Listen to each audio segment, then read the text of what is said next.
Hello, I'm Sophia Cody, and this is my first YouTube video essay. The accompanying music is by Myles Kennedy. Last year, my dad asked me if my transgender identity was a product of split personality disorder. I wasn't offended by the implication of having that disorder. Instead, I was offended that that would make more sense to him than me just being trans, and as he seemed, at that moment, concerned for me, that an explanation that falls under mental illness has a greater priority of care than one of gender variance.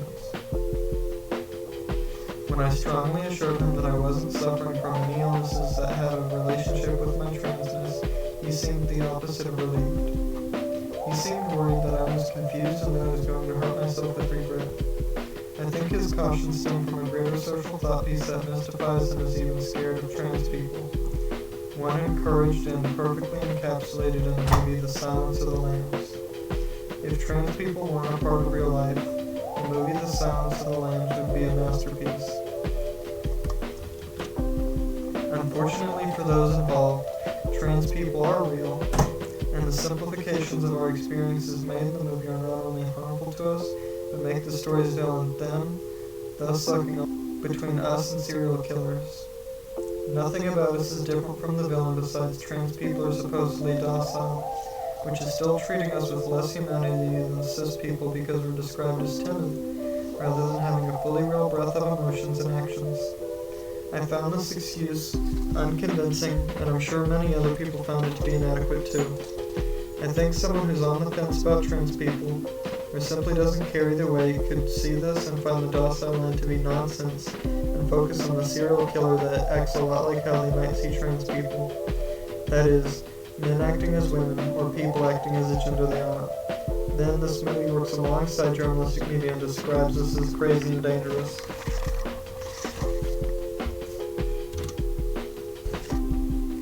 "44 trans people were killed in the year 2020, the worst it's been in 7 years. And that's just what was reported. Many more were killed but weren't reported correctly. Trans women, for example, are often called men dressed as women, and their dead names are used instead of their gender-appropriate names. I can't give you a statistic as to how many more trans people are killed given the nature of this erasure. The fear surrounding trans people's existence, created in great part by malicious stereotypes and beloved storylines that show us to be one-note, monstrous villains, is a leading factor in why we're killed. Our murders are described as preemptive strikes. We're killed because we supposedly rape and coerce children.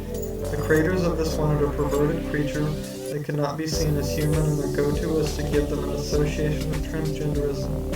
Instead of feeling represented in some way when I first saw the movie, like a movie about a transgender person, or any person with a unique relationship with gender should do, it made me feel vile. The Silence of the Lambs offers little more than technically impressive filmmaking, another argument for murdering trans people, and a final hook for its B-plot. The story's main content, Chasing Buffalo Bill, is lost in some of the many illusions created by outsiders of the transgender community. They aren't at all real.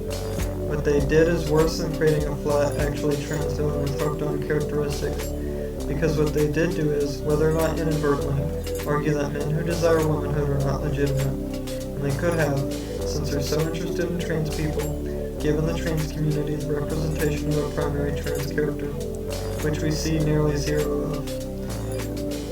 Imagine if the protagonist and the antagonist had been trans, and that they had delved into that subject rather than just using it as a tool. The problem isn't having an evil transgender person, but a misrepresentation of transgender people's potential humanity made in bad faith. If we're not giving the creators the benefit of the doubt, which I'm not, this could be seen as a much more strategic attack against us. But in the end, something I very well hope they were worried about is having a somewhat logically sensible storyline, but the antagonist is more of a confusing and uncomfortable character than a Hallmark terrifying one, and I don't see the entertainment value in plain, pure, unfiltered disgust. If their goal was to be disturbing, they would likely have more fun making zip-popping videos with an unending array of swear words in the background. All these attacks commingle into pop culture's discussion on whether or not and why you should kill trans people, specifically trans women of color. Society has been using our transphobia against us since our childhoods, and the days of Red Riding Hood and the wolf who dressed up as her grandma. We love to be disturbed by people's dissociation with gender norms. They're all rooted in a fear of freedom. They're all rooted in a fear of our freedom. If people's gender cannot be controlled, then how else can they rebel? Perhaps with the sexual revolution and gender equality. So we become creeps, killers, and nightmares. Transphobes understand they can give up this artificial, emotionally metaphoric, and hateful fight at any point very well. That's why they don't offer any explanation as to why they hurt us. They know they don't need to do any of this. They just find it fun to take down their own Norman Bates and their own Buffalo Bill as a part of a hero complex. Heroes hoisting the flags of gender conformity and sexual servitude.